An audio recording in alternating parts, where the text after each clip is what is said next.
Mesti mahal ke rumah ni? Mana ada, 1.2 juta je. Rumah pun dah renovated. Cuma ada setengah barang owner dah ambil lah. Macam pintu ni dan juga kitchen cabinet lah sini. Yang view rumah ni tambah 8 Kekasih Residence.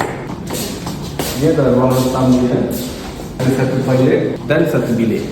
So, ambil fresh air. Satu bilik saja kat bawah. Okey, ruang yang seterusnya adalah ruang dapur. Ini asalnya adalah ruang laundry, dapur, kitchen area. Ada ruang macam pantry area untuk simpan barang.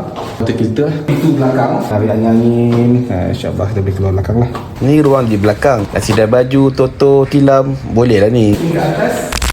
Jap. Aku memang nak tunjuk ruang rumah ni dari bawah sampai atas. Tapi video ni panjang sangat. So aku cadangkan kalau korang ada mencari rumah 3 tingkat di Cyberjaya dan rumah ni kena dengan bajet korang, cepat-cepatlah roja aku. Kita tengok rumah ni sama-sama, okey? Aku yakin mesti fit dengan kemahuan korang. Mungkin rumah ni salah satu pilihan korang. Dan berminat boleh hubungi saya.